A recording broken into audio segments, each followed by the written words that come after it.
Okay,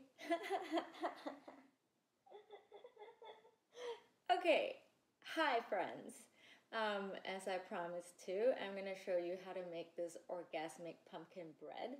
I was talking to Grace yesterday, who said that baking is complicated and not for her.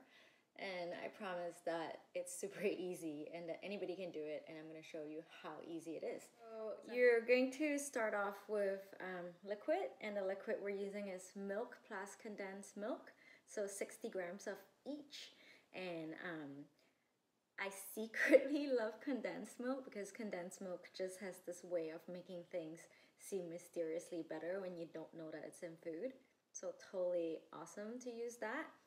And then all you need to do is take your yeast, and you only need a little teaspoon of it. This stuff here, ta-da! It's very precious these days, I guess, but you can always do a sourdough version as well.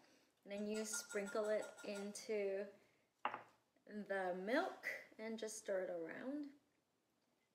So sometimes you would wait for it to kind of fizz and bubble. But I learned only yesterday that you actually don't have to. If you trust your yeast, if your yeast is a friend, then you can simply throw the yeast right onto the bread, apparently, which I think is cool. So we're gonna try it.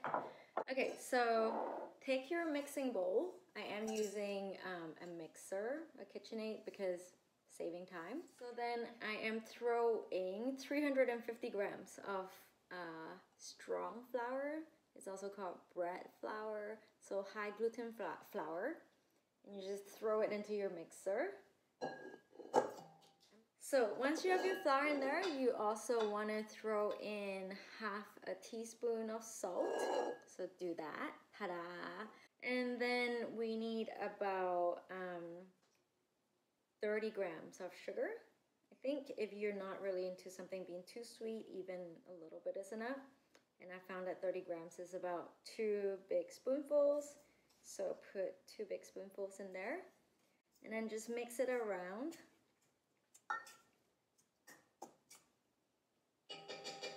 Ta-da! So your dry stuff is ready now. Okay, so you're gonna grab your mixer. Ta-da! Enter the mixer. And then we're gonna open it up, and you can simply put the bowl in and throw the yeast with the milk, pour it right in there. And it's pretty nice to have a little spatula with you when you do stuff like this. Just makes it a lot easier.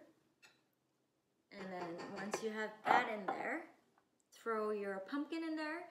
So the pumpkin, we're using about 100, and how many grams of this pumpkin is? 160 grams of pumpkin. So throw your pumpkin in there. Ta-da-da! Cool. And that's it. Oh my god. Right? It's amazing. It's so easy. And then if you don't want flour to fly all over your house, you are going to turn it on to the slowest setting, which is enter the mixer, stir.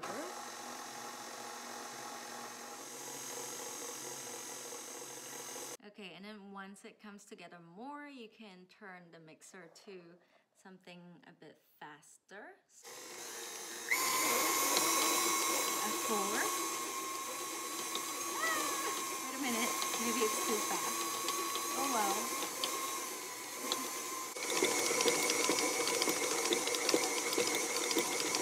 So the dough is out of the mixing bowl, and now I have lightly floured it so that I'm able to take it out of the mixer. It doesn't really even matter at this point. Anything you do to this dough is fine because this is a very loving, forgiving dough. So all you have to do is to kind of pull the thing around a few times, and wrap it around a few times, wrap it around itself. So you're just pulling the sides and then taking it down to the bottom. And then all we're doing is we're gonna sit it in this nice little bowl here. And we're gonna give it an hour to rise and double in size. I don't think it's really, again, like hard science whether it doubles in size.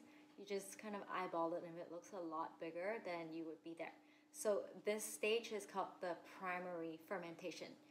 And it's been about 17 minutes, so we did good. So for the next part, I took a square baking pan. This is 18 centimeters. And then I lined it with baking paper, and this is some butter, so just a little knob of butter.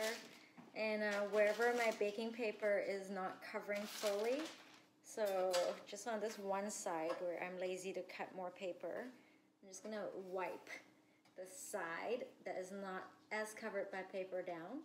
Bit of butter, ta-da! All right, so it's been an hour and a little more, and this baby has now fluffed up. You can see it went from kind of being here to here, and it's pretty filled out. So it's ready to be divided and rolled. We're just gonna open it up. We're just gonna dig this creature out gently. Oh yeah. And I guess once it's out, it would have already deflated so much more than before. And what happens is once you deflate it, all the air comes out of it, and it will energize the dough to get active again. So we're just gonna press it out. Ooh, this is like an extra nice dough. Oh, this is gonna be so gorgeous, I can already tell. So I'm gonna cut it with a knife. You can use these fancy dough cutter thingies, but I'm finding that a knife is actually sharper and faster. So here we go, and I'm all about making life easier for myself and everyone. Okay, and then all it is, seriously, just 16. My math is the worst, but this I can manage. Okay, and then here we go, and you try to make it more or less the same size if you can. And if not, nobody's gonna die, so it's cool, it's fine. Then with your dough, you can either roll it out like some people do, or just pull it out and then start wrapping it back in on itself. So you're just kind of making, I think, a little air pocket in there. It's my uneducated theory. So you just do this whole thing and then pinch the bottom. So it's almost like you're sealing in all that air. And seriously, voila. This is numero uno, ball number 1 of 16, and we're just gonna pop it in there. Yeah, and you don't need to be anal about anything here. It's just gonna work. It's amazing. You can't do it wrong. And then we'll roll it again. Ta-da! So pretty. Okay. So eventually we'll get to the point where we have 16. Okay, and that's the last little ball. Roll it. Nice. Nestle it in there. Okay, these are the 16 rolled out dough balls. Now they're ready to just hang out and relax for their second proofing. So when all of them start rising up and kind of getting a little bit towards the top of the pan, you know it's ready. It will be about maybe half an hour, and you can pop in the oven. Cling wrap again. And if you want your dough to rise quickly, put it somewhere warm. You can even put it in your oven with the oven light on. Maybe the bottom rack, maybe not. Any rack, actually. And then let the light just shine on this. If you want it to go a little faster, or if you live in a warm climate, you're probably fine. So I'm just gonna leave it, and I will let you know how it goes. Ta-da! Okay, so it's been an hour, actually maybe 2. I don't know, I don't really worry about those things either. So right now they look nice, and they're nice and high, they look fluffy. Okay, so if you want them to be even prettier, you could literally bake them like this, but if you want like a shiny top, you're gonna take an egg, beat that egg a little, that if you add a little water to the egg, then the top won't be as brown, like it won't char. So it's a good thing to do. I'm adding a tiny little bit of water. Oh yeah. just mixing that in. And now you're ready to dress your babies.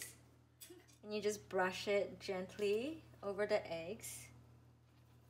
And I tend to do it a few times because I like to coat it really nicely. I preheated the oven at 375, and now I'm gonna lower the heat. I'm gonna bring it down to 300. We're gonna bake for 17 minutes at convection bake. This is like the best part. And then when it comes out, it's gonna be crazy. So in a little while, I will show you what they are evolving into, and then we'll do our little tear apart the bread party. Okay, the oven just beeped. We're ready now. Ta-da-da-da! Oh, wow.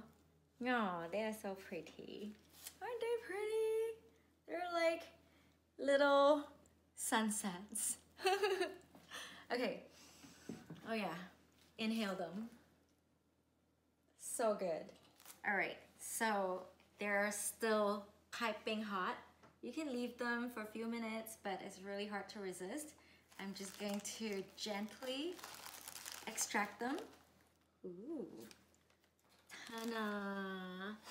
Oh, can you see how they are crusty-ish and then kind of soft on the inside? Ta-da! Oh yeah, look at that. Look at that. Look at that bunny goodness. And then let's see the inside. La la la la la. Oh yeah. Aww. Aww. I'm still pretty excited. Okay. This one is even more pillowy than the one yesterday. Okay, I cannot believe that. It's amazing. Hot.